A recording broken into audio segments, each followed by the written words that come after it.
সুপ্রিয় শিক্ষার্থী, আসসালামু আলাইকুম। আজ আপনাদের সামনে হাজির হয়েছি অষ্টম শ্রেণীর প্রথম অধ্যায় প্যাটার্ন নিয়ে। সুপ্রিয় শিক্ষার্থী, আমরা জানি পাটিগণিত থেকে 3টা প্রশ্ন আছে এবং পাটিগণিতের অধ্যায়ই কিন্তু 3টা। এই 3টার মধ্যে প্রথম অধ্যায়টা হচ্ছে প্যাটার্ন। এই প্যাটার্ন থেকে আমরা জানি যে একটা সৃজনশীল অবশ্যই আসে এবং পাশাপাশি 3 থেকে 4 5টার মতো নোট ভিত্তিক এখান থেকে চলে আসে। সুপ্রিয় শিক্ষার্থী, আজ আমি আপনাদের সামনে এই প্যাটার্ন অধ্যায়টা নিয়ে খুব সূক্ষ্মভাবে আলোচনা করার চেষ্টা করছি। দেখেন, এই অধ্যায়টা এত সহজ যে আমি মনে করি কোনো ছাত্র যদি অঙ্কের জানে না, মানে অঙ্ক সম্পর্কে একেবারেই অজ্ঞ, সেই ছাত্রটাই এই অধ্যায়ের প্রত্যেকটা প্রশ্ন খুব সুন্দরভাবে দিতে সক্ষম হবে। যদি আপনি আমার এই ভিডিওটা সম্পূর্ণ দেখতে পারেন, তাহলে আমি বলবো এখান থেকে আপনার সৃজনশীলের জন্য 10 এবং নৈর্ভিত্তিকের জন্য 3, 4, 5 মার্ক আপনার জন্য একেবারেই ইজি হয়ে যাবে।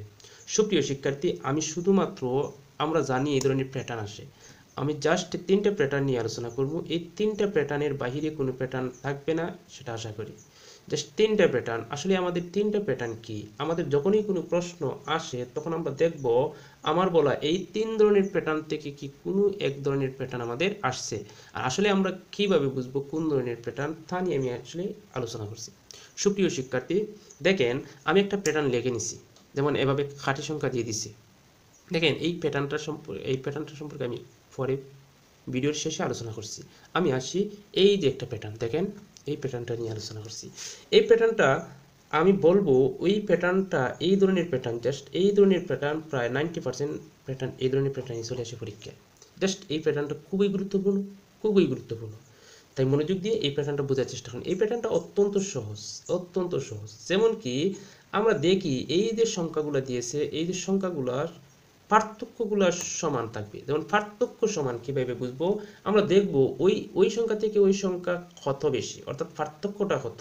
দেখেন, আমি যদি বলি পার্থক্যটা বাইর করার সিস্টেম হচ্ছে, আমরা দ্বিতীয় পদ থেকে প্রথম পদ বিয়োগ, অর্থাৎ এই যে দ্বিতীয় পদ থেকে প্রথম পদ বিয়োগ, অর্থাৎ এই পদ থেকে এই পদ, দ্বিতীয় পদ থেকে প্রথম পদ কি বিয়োগ করবো আমরা, দ্বিতীয় পদ থেকে প্রথম পদ। তাহলে দ্বিতীয় পদ থেকে যদি প্রথম পদ বিয়োগ করি, তাহলে দেখেন তো 5 বিয়োগ কত 3 ইকুয়াল কত 2। এর মানে এটার থেকে এটার পার্থক্য কত 2। তাহলে যদি আমি বলি এটার থেকে এটার পার্থক্য কত, যেমন 7 থেকে 5 গেলে কি সেটাও 2। আবার যদি বলি এটার থেকে এটা পার্থক্য কত, 9 থেকে 7 গেলে কি তাও তো 2। যেমন আমি আবারও বোঝার জন্য এখানে বলছি 3, 5, 7, 9। আমরা জাস্ট দেখবো এই পার্থক্যগুলো কত, অর্থাৎ এই দ্বিতীয় পদ থেকে প্রথম পদটা বিয়োগ, 5 থেকে 3 গেলে কি 2, এটার পার্থক্য কত 2, এটার পার্থক্য কত 2। অর্থাৎ বন্ধুরা, আমরা এই ধরনের প্যাটার্ন যদি দেখি যে পার্থক্য সমান আসছে, তাহলে এটা তো খুব সিম্পল, খুব সহজ। কারণ কি, এই ধরনের অঙ্ক আসলে আমাদের পরবর্তীতে যত ধরনেরই অঙ্ক বলুক না কেন, সেই অঙ্কগুলো দিতে আমাদের কোনো প্রবলেম হবে না। চলুন তো বন্ধুরা, যদি বলে এটা 1, 2, 3, 4 নম্বর পদ পর্যন্ত আছে, যদি বলে এই প্যাটার্নটার পরবর্তী পদ কত, তাহলে নির্দ্বিধায় বলে দিতে পারি বন্ধুরা। দেখেন তো, এটার থেকে এটা যেহেতু 2 বেশি, এটার থেকে এটা 2 বেশি, এর মানে এটার থেকে এটা 2 বেশি, এটার থেকে এটা 2 বেশি, এর মানে পরবর্তী সংখ্যাটা হবে এটার থেকে আরো 2 বেশি। এর মানে আমরা যে পার্থক্যগুলো বাইর হবে, পার্থক্যগুলো যে বের হবে, এই পার্থক্য অর্থাৎ লাস্ট পদের সাথে এই পার্থক্যটা যোগ করে নিলে, অর্থাৎ লাস্ট পদের সাথে এই পার্থক্যটা যোগ করলেই আমাদের পরবর্তী সংখ্যাটা বের হয়ে যায়।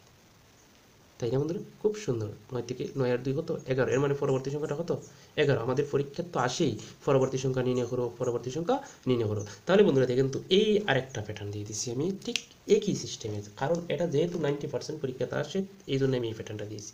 যেমন কিভাবে, যেমন 3, 6, 9, 12। তাহলে এই প্যাটার্নটার আমরা পার্থক্যগুলো দেখি। 6 থেকে 3 গেলে কি 3, 9 থেকে 6 গেলে কি 3, 12 থেকে 9 গেলে কি 3। এর মানে 12 থেকে 9 গেলে 3, অর্থাৎ পার্থক্যগুলো কি আমাদের সমান। তাহলে বন্ধুরা পরবর্তী সংখ্যাটা খুব ইজি। এর মানে শেষ পদের সাথে এই পার্থক্য 3 যোগ করে যা হবে তাই পরবর্তী সংখ্যা। 12 এবং 3 কত হয় 15, এর মানে পরবর্তী সংখ্যা 15। চলুন বন্ধুরা, আমি যেহেতু বলছি 90% প্রশ্নে এই ধরনের উদ্দীপক দিয়ে আসে, এই ধরনের প্যাটার্ন দিয়ে আসে, তাহলে আমরা একটা জিনিস জানি, এই প্যাটার্নটা আমাদের পরবর্তী পদ কত, অথবা পরবর্তী আরো 2টা পদ যদি নির্ণয় করতে চাই, যেমন পরবর্তী একটা পদ আমি নির্ণয় করে ফেলছি, এবং এটার তো পার্থক্য 3, এর মানে পরবর্তী এই সংখ্যার সাথে আরো 3 যোগ করলে কি হয় 15 আর 3 18। এর মানে পরবর্তী প্রথম 2টা সংখ্যা হচ্ছে 15 এবং কত 18। বন্ধুরা দেখেন আমাদের পরবর্তী সংখ্যা নির্ণয় করা খুবই সহজ, বাট আমাকে যদি এখন প্রশ্ন করে 50তম পদ কত, এরকম আমরা পদ বাইর করছি মাত্র 4 5 6 নম্বর পদ পর্যন্ত আমরা বের করতে সক্ষম হয়েছি। বাট এভাবে যদি আমাকে বলা হয় 100তম পদ কত, 100তম পদ কত, অথবা 50তম পদ কত, অথবা 200তম পদ কত, তাহলে দেখেন বন্ধুরা এই অঙ্কটা কি এভাবে লিখে দেওয়া আমাদের অঙ্ক সম্ভব, বা আমরা হুট করে কি এই অঙ্কটার 100তম পদ কত তাই কি আমরা বের করা সম্ভব? তাই অবশ্যই না বন্ধুরা। তাহলে আমি এই উদ্দীপক থেকে খুব গুরুত্বপূর্ণ একটা জিনিস শেখাবো, যে জিনিসটা জানতে পারলেই আপনারা 100% এই অধ্যায় থেকে প্রশ্নের উত্তর দেওয়া সক্ষম হবে। সেটা হচ্ছে খুবই জরুরি। কারণ হচ্ছে এই জন্যই জরুরি, আমাদের অনেক অঙ্ক, এমন কোনো সৃজনশীল অঙ্ক আসে না যে প্রশ্ন 100তম পদ হতো অথবা 100তম পদের সমষ্টি হতো। আমরা জানি 100তম পদের সমষ্টি, 50তম পদের সমষ্টি বা 200তম পদের সমষ্টি বের করতে হলেই আমাদের এই যে 100তম পদ এবং 200তম পদের সেটা কিন্তু জানতে হবে। আর সেটা জানতে হলে আমাদের একটা গুরুত্বপূর্ণ জিনিস শিখতে হবে, সেটা হচ্ছে আমাদের অবশ্যই সেটা জানতে হবে বীজগাণিতিক গাণিতিক রাশি, বীজগাণিতিক রাশি। কারণ এই বীজগাণিতিক রাশি যদি আমরা না জানি, কখনোই আমাদের এই 100তম পদ, 200তম পদ অথবা 100তম পদের সমষ্টি এরকম কোনো অঙ্ক বাইর করতে পারবো না। তাহলে বন্ধুরা দেখেন এই ধরনের প্যাটার্ন যদি আসে, পার্থক্য যদি সমান আসে, তাহলে এই বীজগাণিতিক রাশি তৈরি করাটা খুব সহজ। কিভাবে সহজ আমি বলবো, আপনাদেরকে বলবো যে পার্থক্য যাই বের হবে, পার্থক্য যাই বের হবে তা লিখে নিলাম। তাহলে এখানে পার্থক্য কত? 3। আমি লিখে নিলাম কত? 3। 3-এর সাথে আমরা একটা ক গুণ করব, এর মানে হচ্ছে কত? 3 ক। এখন আমরা ফলো করি 3 কর সাথে কি আমরা কোনো 1 যোগ করব বা 1 বিয়োগ করব কিনা বা 2 যোগ করব কিনা, আমরা প্রয়োজন কিনা আগে আমরা শর্তটা হচ্ছে কি, যা পার্থক্য বের হবে এই পার্থক্যের সাথে কি দিয়ে দিব? ক। এখন আমরা দেখি আমাদের প্রথম পদটা কত? 3। অর্থাৎ প্রথম পদের জন্য ক এর মান 1, দ্বিতীয় পদের জন্য ক এর মান 2, তৃতীয় পদের জন্য ক এর মান 3, চতুর্থ পদের জন্য ক এর মান 4, পঞ্চম পদের জন্য ক এর মান 5, অষ্টম পদের জন্য ক এর মান 5। অর্থাৎ যততম পদ বলবে ক এর মানটা তত আমরা ধরে নিব। দেখি তো, তাহলে প্রথম পদ যদি হয় 3 আর প্রথম পদ যখন আমরা বের করব তখন আমরা ক এর মান ধরবো 1, তাহলে 3 গুণ 1 ইকুয়াল কত? 3। তাহলে প্রথম পদটা আমরা কি মিলে গেছে। এখন দেখি আমরা দ্বিতীয় পদটাকে মিলিয়ে নিই। দ্বিতীয় পদটা কত? 6। তাহলে দ্বিতীয় পদের জন্য ক এর মান কত? 2। দ্বিতীয় পদের জন্য ক এর মান 2, এর মানে 3 ইন্টু 2, 3 গুণ 2 কত? 6। এর মানে তৃতীয় পদটা যদি আমি হিসাব করি 3 ক, মানে ক এর মান 3, 3 গুণ 3 ইকুয়াল 9। এর মানে আমরা প্রত্যেকটা পদ কিন্তু মিলে গেছে। কোনটা মিলে গেছে? অর্থাৎ 3 ক লিখে মিলে গেছে। এর মানে আমরা এটার সাথে আর 1 অথবা 1 2 1 বিয়োগ যোগ অথবা 2 বিয়োগ যোগ কিছুই করতে হবে না, জাস্ট আমাদের 3 কটা, অর্থাৎ পার্থক্যর সাথে ক, এটাই হচ্ছে তার বীজগাণিতিক রাশি। এখন যদি বীজগাণিতিক রাশি যদি এটা আমরা জানি থাকি, তাহলে আমরা 100তম বলুক, 200তম বলুক, 500তম বলুক, কোনো পদ বাইর করতে আমাদের কোনো প্রবলেম হবে না। কারণ কি, আমরা এই বীজগাণিতিক রাশিটা পেয়ে গেছি। এখন যদি বলি 100তম পদ, এর মানে 3 গুণ ক এর মান, যততম পদ বলবে ক এর মান তত। 100তম পদ বললে ক এর মান 100, এর মানে 3 গুণ 100 ইকুয়াল কত? 300। বাস শেষ। তাহলে আমাদের এই কাজটা আমাদের শেষ। ঠিক তেমনি বন্ধুরা দেখেন তো, আমাদের এই প্রথমটা, এই যে প্রথম যে উদ্দীপকটা, সেটাও বলছি একবারে ইজি। কীভাবে বলছি? যে আমাদের যদি পার্থক্যগুলো সমান হয়, তাহলে আমাদের বীজগাণিতিক রাশি বের করা কোনোভাবেই অসম্ভব না, সবগুলাই সম্ভব এবং ইজি। কিভাবে হয়? যেমন আমি যদি বলি পার্থক্য যেহেতু সমান বের হয়ে গেছে, তাহলে আমি বললাম এই যে পার্থক্যটা নিয়ে নিলাম এবং তার সাথে কি দিয়ে দিলাম? ক দিয়ে দিলাম। এর মানে আমার যদি এই প্রথম পদটা আমি বের করতে চাই, তাহলে ক এর মান 1, 2 গুণ 1 সমান কত? 2 একে 2 গুণ 1, 2 একে 2। এর মানে 2 হচ্ছে আমাদের এই রাশি অনুযায়ী, কিন্তু আমাদের প্রথম পদটা কত? 3।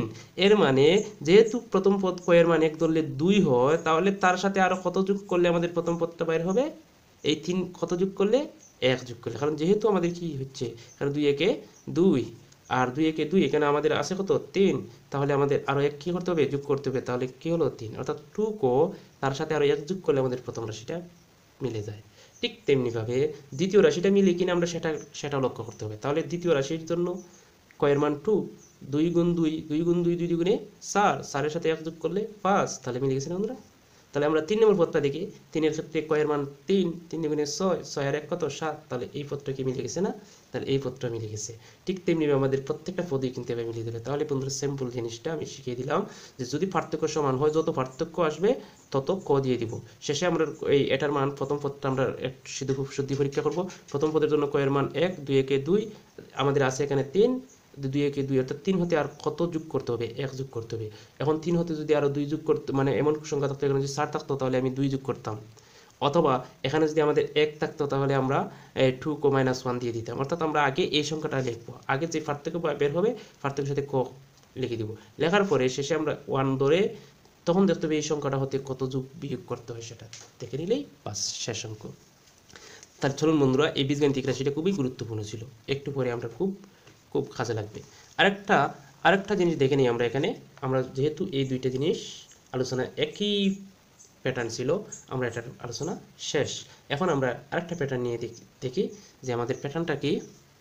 সেটা হচ্ছে দেখেন 3, 5, 8, 12, এটা দ্বিতীয় প্যাটার্ন। এরকমও প্যাটার্ন অনেক আসে, তবে এই প্যাটার্নটা হচ্ছে দেখেন তো আমরা একটু দেখেছি আগের মতো কিনা। 5 থেকে 3 গেলে কি 2, এটার পার্থক্যগুলো সমান কিনা। 8 থেকে 5 গেলে কি 3, 12 থেকে 8 গেলে কি 4। দেখেন বন্ধুরা আগের মতো কিন্তু না, এটা একটু ব্যতিক্রম। কি হচ্ছে? পার্থক্যগুলো সমান নয়, এটা 2, 3, 4, মানে পার্থক্যগুলো কোনো সমান নয়। আর আগে প্রত্যেকটার পার্থক্য কিন্তু সমান বের হয়েছে। এখন আমাদের কি করণীয়? আমাদের যদি বলা হয় পরবর্তী সংখ্যা নির্ণয় করা, তাহলে পরবর্তী সংখ্যা নির্ণয় করতে গেলে আমাদের একটা জিনিস মনে রাখতে হবে, সেটা হচ্ছে যেহেতু পার্থক্যগুলো কিভাবে বৃদ্ধি পাচ্ছে সেটা দেখতে হবে। দেখেন তো 3 থেকে 2 গেলে 1, 4 থেকে 3 গেলে 1, এর মানে আমরা বুঝতে পারতেছি এই পার্থক্যগুলো 1 করে বৃদ্ধি পাচ্ছে, 1 করে ক্রমিকভাবে বৃদ্ধি পাচ্ছে। এর মানে আমাদের পরবর্তী যে সংখ্যাটা হবে, এর মানে পরবর্তী সংখ্যার পার্থক্যটা যেহেতু 1 করে বৃদ্ধি পাচ্ছে, এটা যদি 4 হয় আগেরটা, পরেরটা হবে 5, তাহলে পরবর্তী পার্থক্যটা হবে 5। এখন আমরা পরবর্তী সংখ্যাটা হবে শেষ পদের সাথে এই 5টা যোগ করলে আমরা কি হয়ে যাবে? পরবর্তী সংখ্যা বের হয়ে যাবে, পরবর্তী সংখ্যা বের হয়ে যাবে। তাহলে ঠিক তেমনিভাবে পরবর্তী সংখ্যা যদি আমরা এরকম দিয়ে দেই, পরবর্তী সংখ্যাটা যেহেতু এটা 5, 1 করে সব পার্থক্য বৃদ্ধি পাচ্ছে, তাহলে পরবর্তী সংখ্যাটা হবে কত? পার্থক্য 6, তাহলে পরবর্তী সংখ্যা হবে এই 17 সাথে 6টা যোগ করলে কত হয়? 23। প্রিয় শিক্ষার্থী, এই রকম যদি কোনো উদ্দীপক আসে, তাহলে যদি দেখি আমরা পার্থক্য সমান নয়, তাহলে দেখতে হবে পার্থক্যগুলো কোনো হারে বৃদ্ধি পাচ্ছে কিনা। পার্থক্যগুলো দেখা গেছে অনেক সময় 2 করে বৃদ্ধি পাচ্ছে, অথবা 3 করে বৃদ্ধি পাচ্ছে, অথবা 1 করে বৃদ্ধি পাচ্ছে। তাহলে আমরা পার্থক্যগুলো 1 করে বৃদ্ধি পাইলে, যেমন এটা যদি হয় 4, পরের পার্থক্য অবশ্যই 5 হবে। আর পার্থক্যটা যখন আমরা পেয়ে যাই, তখন শেষ পদের সাথে এই পার্থক্যটা যোগ করলেই তো পরবর্তী সংখ্যা বের হয়ে যায়, এতে কোনো সন্দেহ নাই। সুপ্রিয় শিক্ষার্থী, আজ আরেকটা উদ্দীপক খুব ইম্পর্টেন্ট, এটা নোট ভিত্তিক অনেক অঙ্ক আসে। দেখেন তো বন্ধুরা, এটা যদি আমি ফলো করি, দেখেন 1 থেকে 0 গেলে কি 0, 1 থেকে কি 1 থেকে 0 গেলে কি 0, 1 থেকে 1 থেকে 0 চলে গেলে কি 1, 1 থেকে 0 চলে গেলে 1, 1 থেকে 1 গেলে কত? 0, আর 2 থেকে 1 চলে গেলে 1, 3 থেকে 2 চলে গেলে 1, 5 থেকে 3 চলে গেলে 2। দেখেন তো বন্ধুরা, এই যে পার্থক্যগুলো বের হচ্ছে, এটা কি আগের দুইটা প্যাটার্নের সাথে কোনো মিল আছে? দেখেন প্রথমটা 1, এরপরেরটা আবার 0, এরপরেরটা 1, এরপরেরটা 1, এরপরটা আবার 2, কোন পার্থক্যের কোনো মিল নাই। পার্থক্যের যেহেতু মিল নাই, তাহলে আমরা বুঝতে হবে এটাও না, এটাও না, এই প্যাটার্নটাও না, তাহলে এটা একটা আরেকটা ব্যতিক্রম প্যাটার্ন। তাহলে আমরা একটু চেষ্টা করবো, দেখবো যে এটা আসলে কোন ধরনের প্যাটার্ন। তাহলে এই ধরনের অঙ্ক যদি এই ধরনের প্যাটার্ন আসে যে পার্থক্যের কোনো মিল নেই, তাহলে আমরা একটু জিনিস চিন্তা করতে হবে। দেখবো পরবর্তী দুইটার সংখ্যা আমরা কি করব? যোগ করব। পূর্ববর্তী দুইটা সংখ্যা, কোনটা সংখ্যা? পূর্ববর্তী দুইটা সংখ্যা যোগ করি তো 0 আর 1, 0, 1 যোগ করলে কত হয়? 1। দেখেন তো পূর্ববর্তী দুইটা সংখ্যা যোগ করিয়া পরের সংখ্যাটা বাইর হয়েছে কি? অবশ্যই। ঠিক তেমনিভাবে আমরা যদি এই দুইটা সংখ্যা যোগ করি, তাহলে দেখেন তো পরের সংখ্যাটা হচ্ছে কিনা। এই 1 আর 1, যেমন 1 আর 1 যদি আমি যোগ করি তাহলে 2 হয়। তাহলে দেখুন তো 1 আর 1 যোগ করলে কি হচ্ছে? 2 হচ্ছে। মানে পূর্ববর্তী দুইটা সংখ্যা যোগ করলে যদি পরবর্তী সংখ্যার সমান হয়, ঠিক তেমনি দেখেন তো 1 আর 2 যোগ করলে কত হচ্ছে? 3। মানে 2 এবং 3 যোগ করলে কি হচ্ছে? 5। অর্থাৎ এই সংখ্যার আগের দুইটা সংখ্যা যোগ করলে এই সংখ্যাটা মিলে যাচ্ছে। অর্থাৎ পূর্ববর্তী দুইটা সংখ্যার যোগফল যদি পরবর্তী সংখ্যার সমান হয়, তাহলে এটাকে বলি আমরা ফিবোনাক্কি সংখ্যা। আর এটার পরবর্তী সংখ্যা নির্ণয় করা তো অত্যন্ত সহজ, কেননা আমরা পূর্ববর্তী দুইটা সংখ্যার যোগফলই পরের সংখ্যা, তাহলে পরের সংখ্যাটা হবে ওই এর আগের পূর্ববর্তী দুইটা সংখ্যার যোগফল, অর্থাৎ 3 এবং 5-এর যোগফলটাই হবে 3 এবং 5-এর যোগফলটাই হবে তার পরবর্তী সংখ্যা। আমি যদি বলি এর পরবর্তী সংখ্যাটা কত, তাহলে 5 এবং 8-এর যোগফলটাই হবে এর পরবর্তী সংখ্যা। কারণ পূর্ববর্তী দুইটা সংখ্যার যোগফল পরবর্তী সংখ্যার সমান যদি হয়, তাহলে আমরা নির্দ্বিধায় বলে দিব এটা ফিবোনাক্কি সংখ্যা। আর ফিবোনাক্কি সংখ্যা যদি হয়, তাহলে পরবর্তী সংখ্যা নির্ণয় করা মানেই এই লাস্ট দুইটা ডিজিট যোগ করলেই পরবর্তী সংখ্যাটা বের হয়ে যায়। ঠিক আছে বন্ধুরা, খুব গুরুত্বপূর্ণ সিস্টেমগুলো আমি বলে দিলাম। 3 ধরনের প্যাটার্ন। এখন আসি আমরা এই যে প্যাটার্নটা দিয়েছে, এই প্যাটার্নটা আসলে ব্যতিক্রম কিচ্ছু না। কারণ কি, এই প্যাটার্নে দেখেন আমাদের বাহু কয়টা, 1 2 3টা। তাহলে এখানে আমি বলতে পারি বাহু যতটা আমাদের সংখ্যাটা তত। এর পরবর্তী প্যাটার্নটা আমি যদি বলি এই 1 2 3 4 5টা, এর মানে পরবর্তী সংখ্যা 5। এরপরে যদি আমি বলি 5 1 2 3 4 5 6 7, পরবর্তী সংখ্যাটা কত, বাহু সংখ্যা 7টা। এর মানে এই প্যাটার্নটাই দেওয়া হচ্ছে পরবর্তী। এখন প্যাটার্নটা যদি আমাদের নির্ণয় করতে চায়, তাহলে তো খুব সহজ। কারণ আমি আগে এই প্যাটার্নটা এঁকে নিব, আমাদের পূর্ববর্তী প্যাটার্নটা কি করব, এঁকে নিব। নেওয়ার পর এই যে, তাহলে এটা হয়ে গেল, এরপরে এটা, এর মানে এটা হয়ে গেল, এরপরে আবার কি এই, তাহলে এখানে কয়টা, 9টা। অর্থাৎ আমাদের এই প্যাটার্ন বাহুর সংখ্যাগুলোই তার পদ সংখ্যাগুলো। বাহুর সংখ্যা এখানে 3 3, এখানে 5 5টা, এখানে 7টা 7টা, এখানে 9টা 9টা দিয়ে দিছি। ঠিক তেমনিভাবে এই ধরনের প্যাটার্ন থাকা মানে এই প্যাটার্নটা থাকা, এতে কোনো সন্দেহ নেই। আর এই প্যাটার্নগুলো আসলে আমাদের এভাবে সংখ্যায় আগে কী করতে হবে, রূপান্তর করে। সংখ্যায় রূপান্তর করা মানে এই প্যাটার্নটা চলে আসা। এই প্যাটার্নটা চলে আসলে এখন যদি বলে আমাকে 100তম পদ নির্ণয় করো অথবা 100তম পদের যোগফল নির্ণয় করো, তাহলে তো খুব সুন্দর একটা প্রশ্ন। যেমন আমাকে বললো 100তম পদের কী নির্ণয় করবো, যোগফল নির্ণয় করবো। তাহলে আমি এই প্যাটার্নটাই নিয়ে নিলাম 10 5 7 9। এই প্যাটার্নটা কি বললো যে পরবর্তী সংখ্যা নির্ণয় করে, এটা একটা প্রশ্ন আসতে পারে। আবার বলতে পারে বীজগাণিতিক রাশি নির্ণয় করো। আজকে বীজগাণিতিক রাশি নির্ণয় করতে গেলে আমাদের কি, বীজগাণিতিক রাশি নির্ণয় করতে গেলে আমরা জানি আগে দেখতে হবে পার্থক্যগুলো সমান কিনা। 5 থেকে 3 গেলে কি 2, 7 থেকে 5 গেলে কি 2, 2 থেকে 7 গেলে কি 2। এর মানে বীজগাণিতিক রাশিটা হবে কত, 2 ক। আর যেহেতু প্রথম পদের জন্য ক এর মান 1, 2 একে 2, আর 3 হতে আরো 1 যোগ করতে হয়, এর মানে 2 ক প্লাস 1। এই বীজগাণিতিক রাশিটা আমরা কি করলাম, নির্ণয় করে ফেললাম। এখন বীজগাণিতিক রাশি যখন আমরা নির্ণয় করে ফেললাম, তখন আমাদের 100তম পদের যোগফল অথবা 50তম পদের যোগফল বের করতে কোনো প্রবলেম নাই। তার কারণ কি, আমরা জানি যে 100তম পদের যোগফল বের করতে আমাদের এখানে এই উদ্দীপকের প্যাটার্নে এখানে প্রথম পদ নির্ণয় করতে হবে, অবশ্যই দরকার প্রথম পদ। আমরা জানি প্রথম পদ তো কোনো প্রবলেমই নেই, প্রথমে যে সংখ্যাটা আছে এটাই প্রথম পদ। এবং শেষ পদ বের করতে হয়। শেষ পদ ওই যে বললো 100তম পদ মানে 100তম পদের যোগফল মানে 100তম পদ শেষ পদ। 100তম পদ নির্ণয় করার জন্য আমাদের এই বীজগাণিতিক রাশিটা। তাহলে দেখুন তো বন্ধুরা, শেষ পদ আমাকে কত নম্বর পদের যোগফল বের করতে বলছে, 100তম পদের যোগফল। এর মানে শেষ পদ হবে 2 ক প্লাস 1। বীজগাণিতিক রাশিটা লিখে নিলাম 2 ক, 100তম পদের যোগফল করলে ক এর মান 100, লিখে নিলাম 100 প্লাস কত 1, আগে গুণের কাজ 200 প্লাস কত 1 সমান কত 200। এর মানে আমরা প্রথম পদের প্রয়োজন, শেষ পদের প্রয়োজন। শেষ পদ করতে বীজগাণিতিক রাশির প্রয়োজন, আর বীজগাণিতিক রাশি নির্ণয় করতে পারলে শেষ পদ শেষ। এখন আসবে আমাদের পদ সংখ্যা অবশ্যই বন্ধুরা একবারে সহজ। কিভাবে সহজ, যেমন পদ সংখ্যা যততম পদের যোগফল বের করতে চাইছে ততটাই তার পদ সংখ্যা। যেমন 100তম পদের যোগফল বের করতে চাইছে, এর মানে পদ সংখ্যা 100। এখন আসেন বন্ধুরা, আমরা সেটাও জানি। আমরা জানি যে 100তম পদের যোগফল একটা সূত্র অবশ্যই জানি যে 100তম পদের কি সমষ্টি বা যোগফল এক কথা, সমষ্টি বা যোগফল এক কথা। তাহলে আমাদের সূত্রটা কি দাঁড়ায়, সূত্রটা আমরা শিখছি, আমরা জানি প্রথম পদ যোগ শেষ পদ গুণ পদ সংখ্যা ভাগ 2। এই সূত্রটা সবাই জানি। এই সূত্র অনুযায়ী কিন্তু আমরা কাজটা করেছি। কারণ কি, কিভাবে আমরা সূত্র অনুযায়ী কাজটা করেছি, এই যে এই পদগুলো বাইর করছি সূত্র অনুযায়ী। আর এই সূত্র অনুযায়ী এই পদগুলো বের করাটা শিখলেই কিন্তু আমরা অঙ্ক শেষ। যেমন কিভাবে শেষ হলো, যেমন আমরা প্রথম পদ বের করে নিয়েছি 3, শেষ পদ বের করে নিয়েছি 201 ইন্টু পদ সংখ্যা বের করে নিয়েছি, পদ সংখ্যা ছিল 100। তাহলে যদি আমাদের যেহেতু এটা গুণ সম্পর্ক আছে, আর গুণ সম্পর্ক থাকলে আমাদের যদি জোড় সংখ্যা হয়, এটা এখানে গুণ সম্পর্ক এবং এটা জোড় সংখ্যা, তাহলে এটা কাটতে পারি আমরা।